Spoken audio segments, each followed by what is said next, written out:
Welcome to the Nerve Guys podcast, where we discuss movement and well-being from the brain's point of view. Hosted by Gareth Kelly and James McCambridge, this week's episode is sponsored by the Neuroband, a wearable vision and balance training tool designed to develop posture, focus, and flow. More info at the end of the episode. Why do all breath coaches turn into hippies? This is something that I get asked on like a weekly basis, or not exactly that question, but some kind of variation of that, usually by guys.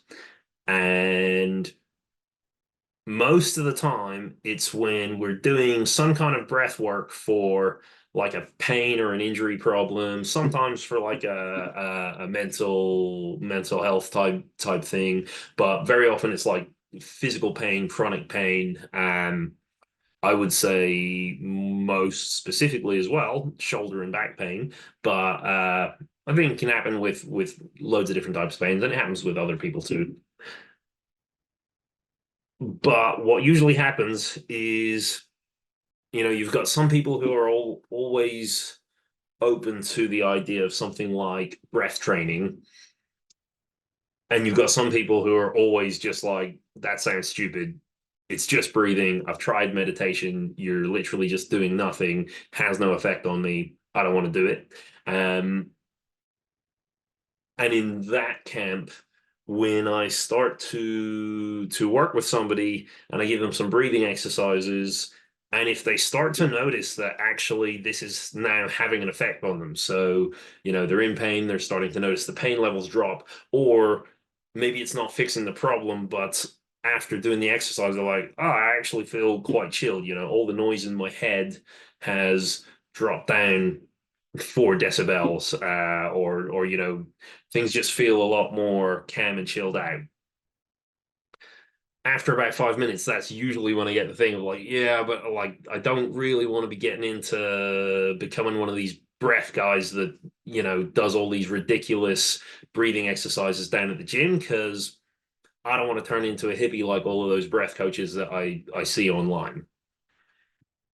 So let's look into that and try and figure out, why do people see so many hippie breath coaches online, and what's going on there. I don't necessarily agree that that is the case. One of the difficult things with online stuff is, especially things like social media, are just going to show you the things that you react the most to. So it'll show you the stuff that you like to keep you watching, but it'll also show you the stuff that irritates you, because it knows if you get a bit more riled up, then you start craving more things that you like in order to calm you down from those things that it's just showing to you to rile you up in the first place. So it's a good method to keep you there, because if it just made you super happy all the time, then you could probably just stop scrolling and just enjoy bliss. But having said that, I have known a lot of people who started out with like a kind of high stress personality, whether that's from the more psychological side of just nothing's ever done. I always need to be busy. I haven't achieved enough with my life. I need to be getting better. Or the physical side of like, everything needs to be super intense. It's not a good exercise if it doesn't hurt like hell. I should finish a workout barely able to walk. That's how I know it's been a good day. I've known a lot of those kinds of people, sometimes with regular jobs, sometimes with coaching jobs, and they've gone to a breath workshop, or they've done some work with me or somebody that I know, and all of a sudden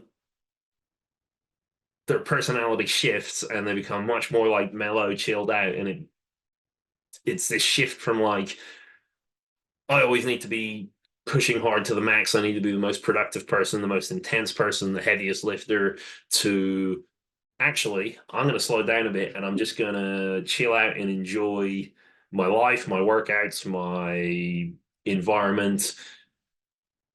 I think that actually that's a healthier way to be. And I've seen that happen with breathing exercises more than I've seen it happen with any other kind of training, with the exception of like people who have got into psychedelics, but I think that's a whole different story. There's definitely other reasons that that might be the case.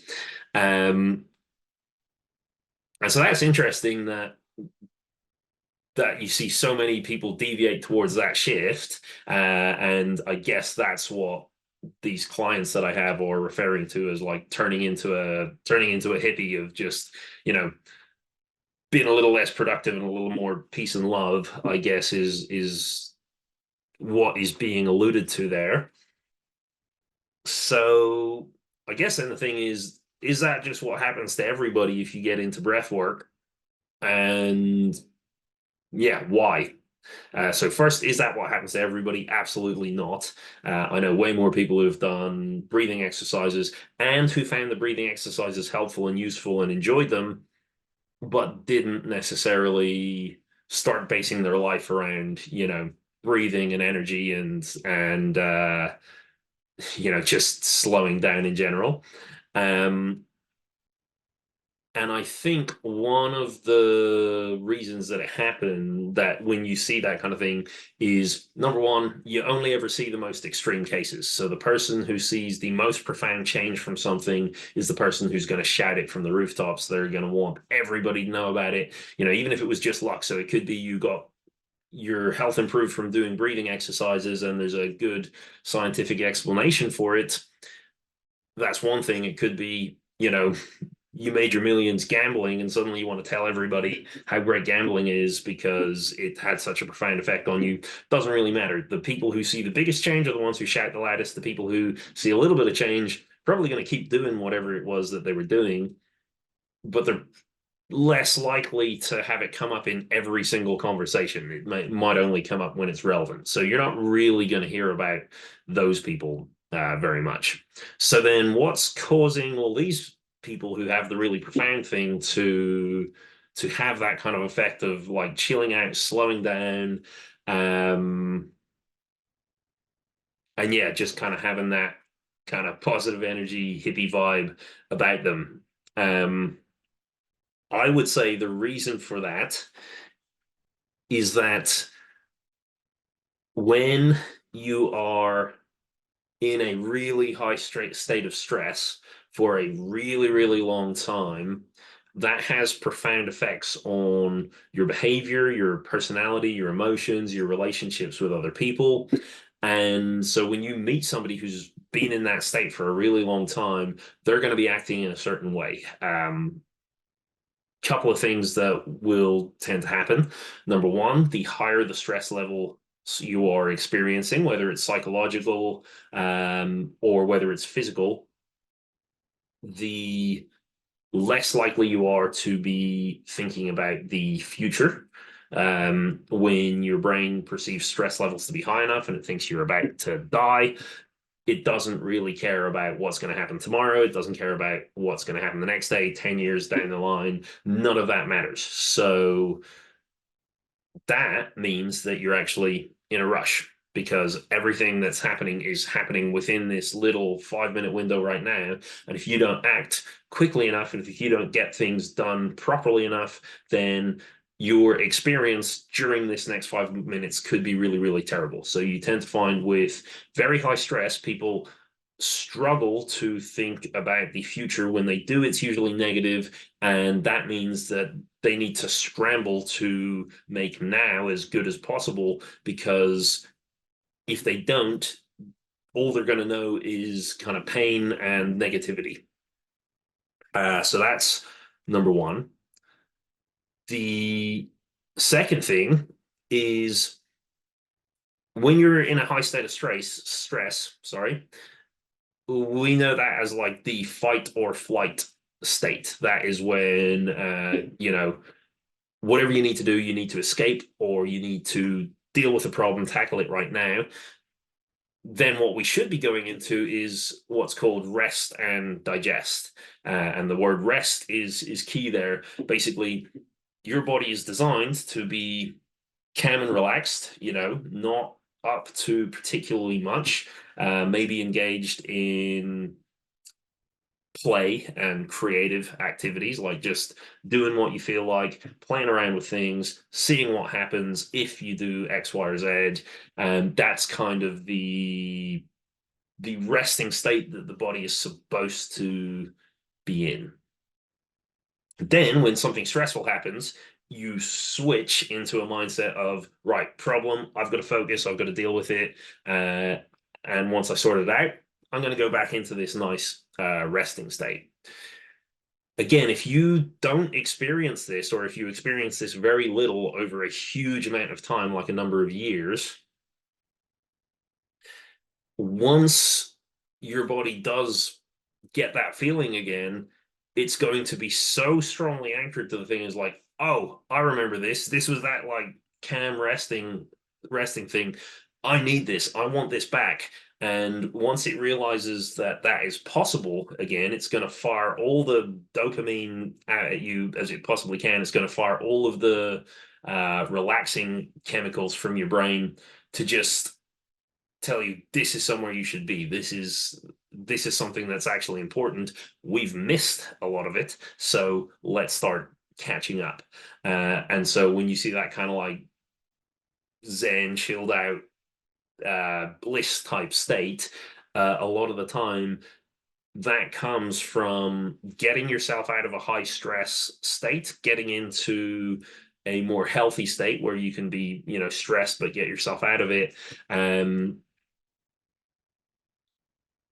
But when you start to realize that this is the thing that you missed, I feel like your brain and body just kind of fights for it more. So it's more likely that these guys, once they get that feeling, their body's just looking for it and they go like, yeah, you know what? Forget all that action now, high intensity stuff. Let's just go into like stay calm, stay focused, stay relaxed.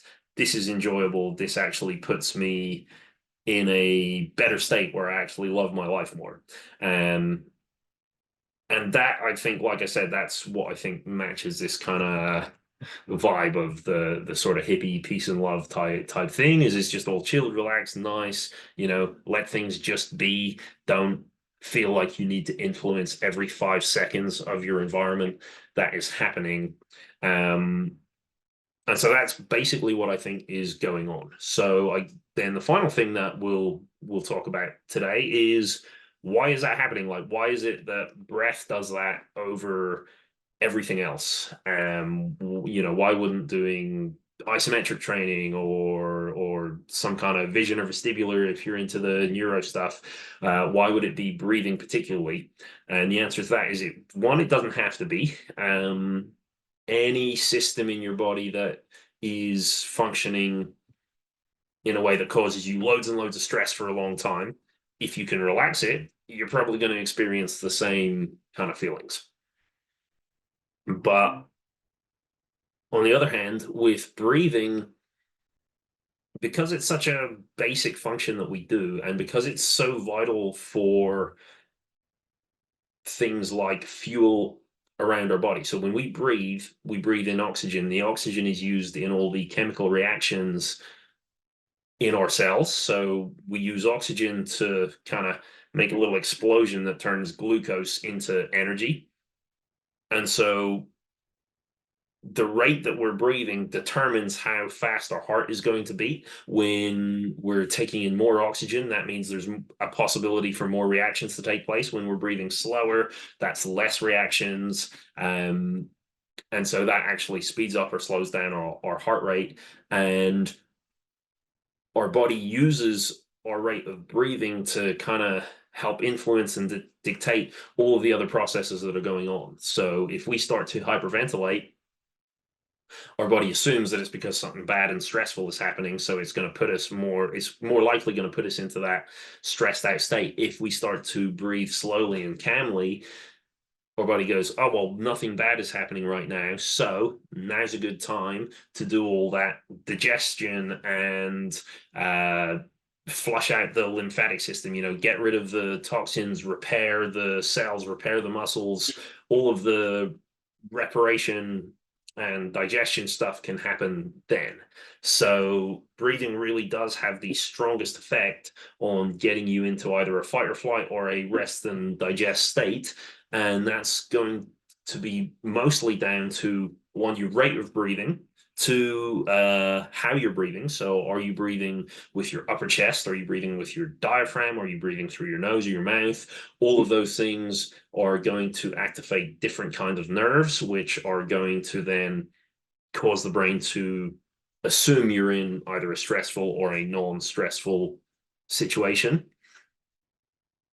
And then based on that, it's going to have a chain reaction to, if you're in a stressful situation, that's going to affect your memory, it's going to affect your emotions, it's going to affect the way that you focus. So are you just focusing on one thing vigilantly, or are you able to just kind of jump your focus slowly between loads of different things? Breathing is just the strongest influencer of that. So that's basically it. Let me know if you got any questions about that. And also, if you're curious to learn more about breathing, then get in touch. We can have a consultation call around that. If you're in that camp of like, I just don't want to try breathing because it seems stupid, it seems like you're doing nothing, it's definitely worth having a chat around what and why. And when you understand what breathing's actually doing, what changing your breathing, changing your rate of breathing, changing how you breathe actually does to you, you may start to be more open to the idea that breathing could actually be really useful for, helping to regulate your mood, your focus, your body's ability to repair and digest, literally how your heart distributes everything around your body. All that's pretty cool. Doesn't have to drive you towards, being a hippie or whatever you want to call it. It just gives you more options of how you control your mind, how you control your brain, and how you control your body. Thank you for checking out this week's episode. As always, we'd appreciate if you'd like and follow or subscribe. If you have any questions, or if you're interested in workshops or one-to-one coaching from Gareth and James, send us a message on the Nerve Guys Instagram page. Finally, we'd really appreciate it if you'd check out the Neuroband, our very own product and the sponsor of this video. You'll find a link to the Neuroband in the description of this episode.